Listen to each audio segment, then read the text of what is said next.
Hello, नमस्कार सखींनो. उज्ज्वलाच kitchen कट्ट्यामध्ये आपल्या सर्वांचं मनापासून स्वागत. हे बघा, आज आपण हा पदार्थ बनवणार आहोत. हे पहा, दोन चटण्या बनवलेल्या आहेत कांद्याच्या पातीपासून. एकदम टेस्टी अशा आणि हेल्दी पण आहेत आपल्या ह्या चटण्या तयार. आणि याच्यामध्ये तेल घालायचे थोडंसं, आपण वरून तेल घालायचे. छान अशी चटणी आपली तयार झालेली आहे लसणाच्या पातीच्या. एकदम टेस्टी अशा चपाती बरोबर, भाकरी बरोबर तुम्ही खाऊ शकता. मस्त चपाती बरोबर म्हटलं तरी, याच्यात भाजी नसेल तरी चटणी बरोबर म्हटलं तरी आपलं पोट भरेल. अशा या दोन्ही चटण्या तयार झालेल्या आहेत. तर तुम्हाला जर माझ्या या चटणीच्या रेसिपी, कांद्याच्या पातीच्या चटणीची रेसिपी आवडली तर लाईक, शेअर आणि सबस्क्राईब नक्की करा. पुढे कशा बनवल्या ते पूर्ण व्हिडिओ पहा.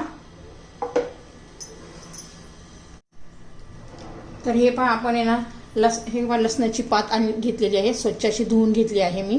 तर ह्या लसणाच्या पातीची आपण चटणी बनवणार आहोत. तर दोन प्रकारच्या चटण्या बनवणार आहोत.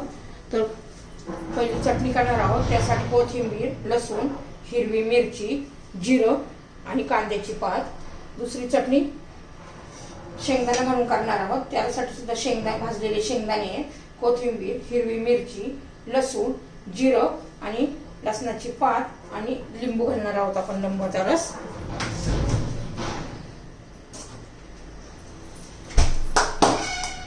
तर हे पहा, लिंबू. आता प्रथम काय करू, आपण लसणाची पात जरा चिरून घेऊया. स्वच्छ अशी पहिली धुवून घ्यायची आणि नंतर चिरून घ्यायची. एकदम बारीक नाही चिरली तरी चालेल, कारण आपण मिक्सरमध्ये फिरवणार आहे.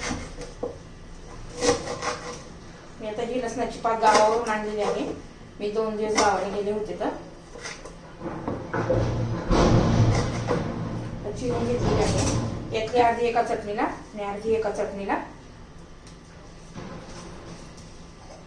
तर हे आपण मिक्सरचं भांडं घेऊया. त्यात लसणाची पात घालून घेऊया. आणि थोडीशी कांद्याची पात असेल तर ती घातली तरी चालेल. तर लसणाची पात घेतली आहे, कोथिंबीर, जिरं, मिरची आणि लसूण. लसणाच्या 2-3च पाकळ्या घ्यायच्या, कारण ऑलरेडी आपल्या लसणाच्या पातीमध्ये तिखटपणा असतो, लसणाचा अर्क असतो. आता याच्यामध्ये लिंबाचा रस पिळायचा आहे. तर त्याच्यात चवीपुरतं मीठ घालून घेऊया.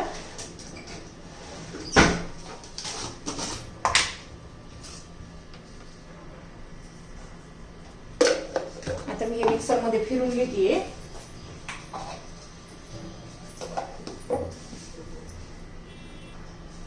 तर हे पहा, आपली एक चटणी तयार झालेली आहे. खूप छान लागते, चपाती बरोबर, भाकरी बरोबर तुम्ही खाऊ शकता, तोंडी लावू शकता आणि एकदम अशी छान चवीची तयार होते.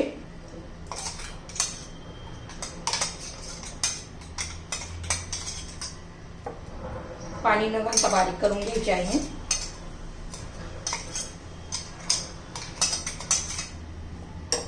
आता ही बाजूला ठेवूया. आता दुसरी करून घ्यायची आहे.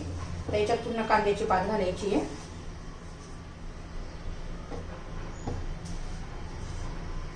कोथिंबीर, हिरवी मिरची, लसूण, जिरं आणि शेंगदाणे.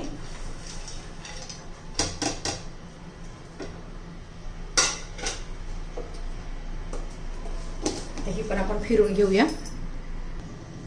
तर हे पहा, आपली दुसरी पण चटणी तयार झालेली आहे. याच्यात पण मी लिंबू रस पिळला होता. तर हे दोन्ही चटण्या आपल्या एकदम तयार झालेल्या आहेत. एकदम टेस्टी. 5-6 मिनिटांमध्ये दोन्ही चटण्या तयार होतात. तर आपली ही रेसिपी तयार.